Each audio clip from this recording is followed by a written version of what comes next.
Hey, I'm Jeff. And I'm Phil, and we're the Cocktail Dudes. Today we're making the mole margarita. Mole.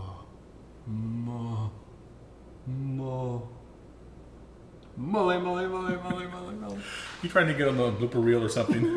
No, that's from Austin Powers.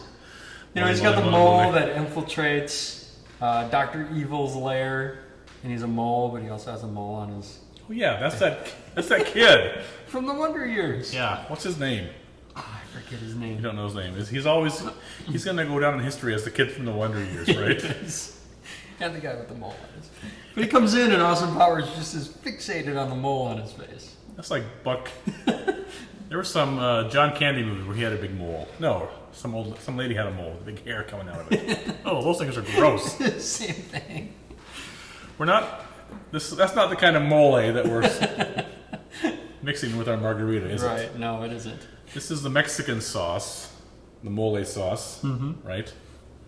Which you see in every Mexican restaurant practically. Yes. And if I don't think Taco Time would have it. It's Taco Bell. really good if they make their own. It's really good. Yeah. Okay. Well, there are about 5,000 ingredients in front of us here, right? Yeah. Yes. So there people is. shouldn't be freaked out by that because you don't need all of them.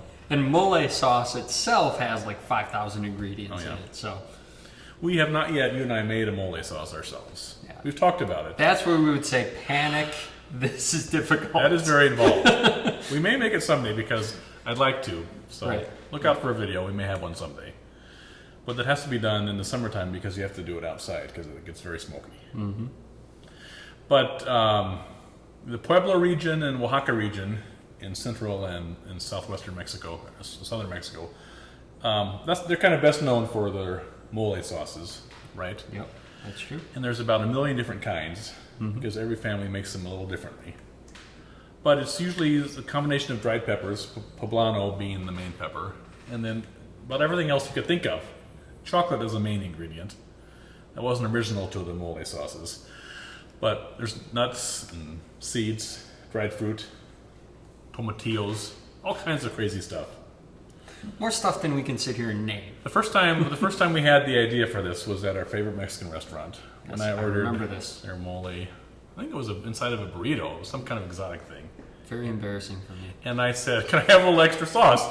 Because we wanted to come home and make a mole margarita. Yeah, so then you proceed to scoop it all into a cup. Yeah, that's all right. Don't be telling my secrets. And still, when we go back there, we ask for a little extra on the side, and I think they're catching on that we're not really stealing it, but kind of. It is the best. Anyway, this is the one from our restaurant, which we shall not name.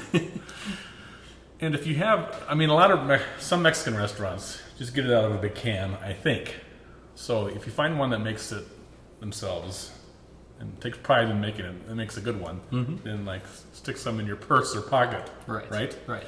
Otherwise, the kind we're using today is this kind that we found at Amazon, the cilantro mole paste.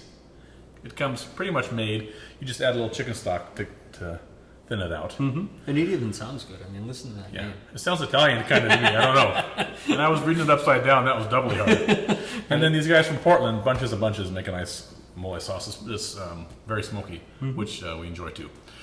So that's the mole part. A lot of information. Yeah, I think that's all we need to talk about that. That's right. Mole, mole, mole, mole. Now, you definitely don't want to use a tequila from the same region because that type of tequila is typically very smoky, and what that's going to do is it's going to overpower the mole sauce. Yeah, if you were to use a mezcal from Oaxaca, then yeah, that's right. You're going to lose the subtle spiciness and chocolateness of the mole. I think you said that better than I did. So why I even said something I don't know.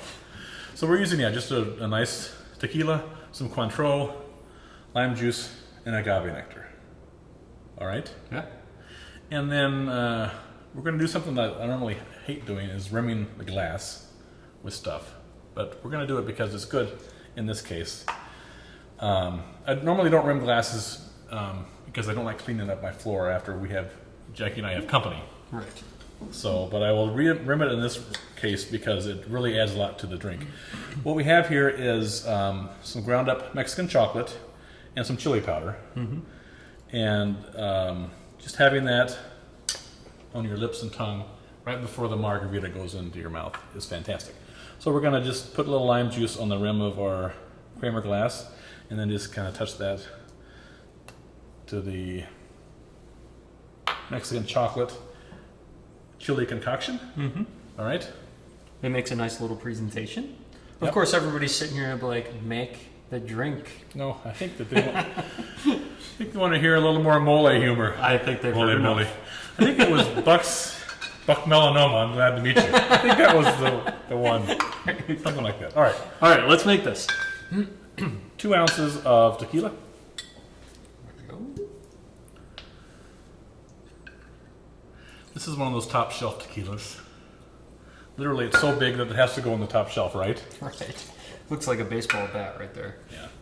You could kill something with this. Right. All right, we're going to put in 3/4 of an ounce of mole sauce. This is a full ounce right here, but I'm just gonna kind of scoop out most of it. There'll be about a quarter left over. I know. I hate watching a kitchen show. And listen, seriously, Right. when they're like, okay, they're scraping the pan out, like on the Today Show or whatever. Someone was doing that. I think it was Rachel Ray. There's like a couple of small onion pieces left on the tray. Leave it, Rachel. You get the idea. You're not even going to eat the one that you're making, right? Yeah, I hate that too because These it make looks ours. so perfect when they're pouring everything and fixing everything. It just makes me jealous. What are you talking about? Well, watch our videos. I am not perfect with everything here. I'm fumbling around, spilling stuff. Mole, mole, mole. All right, 1 ounce of lime juice. I thought you were talking about Rachel Ray. No. Right. 3/4 ounces of agave nectar. The way that, this is the kind of my theory, the way that you ask your restaurant, your Mexican restaurant, if they make their own agave nectar, this is how I would do it. So, how often do you make your, I said agave nectar. You said agave. I meant mole. Yeah, you're mole. Okay. How often do you make, this is what you asked them, how often do you make your mole sauce? And if there's any sort of pause, Yep. like she's thinking, well, it comes out of a can, then you know they don't make it.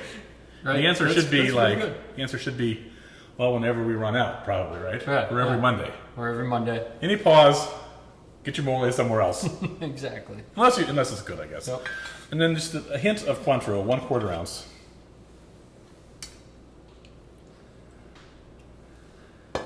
Now you have to shake this pretty vigorously to get the mole broken up, especially if it's has a little chunks in it, like the kind we have here today. So we'll add ice. Shake it up.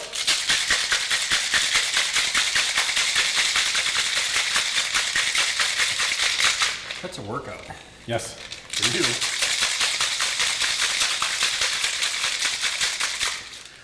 The only thing that bothers me by it is it's going to take longer for me to drink something. Right. Oh, smells good, doesn't it? Use a Hawthorne strainer. Pour that Mole, mole, right mole, into your glass. Mole, mole, mole, mole, mole, mole. mole, mole, mole. Ah, what a great drink. One of my favorite margaritas, the mole margarita. Enjoy. Cheers.